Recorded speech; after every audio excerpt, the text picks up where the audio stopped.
ఒక చిన్న మంచి మాట లోపల about rice, piece of rice గురించి తెలుసుకుందాం. ఏంటది?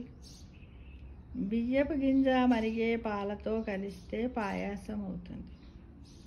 అదే మసులుతున్నటువంటి ఎసరు నీళ్ళతో కలిస్తే అన్నం అవుతుంది.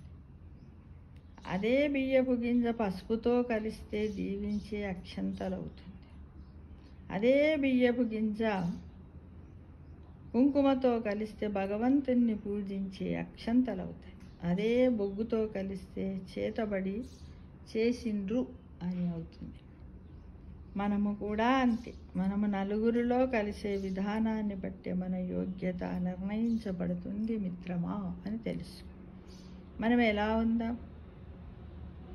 పాయాసములాగా ఉందాము?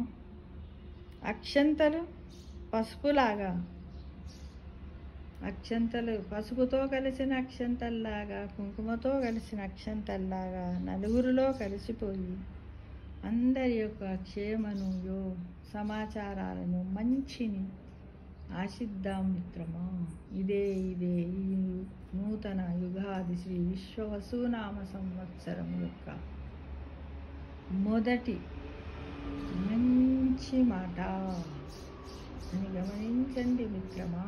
సర్వే జనా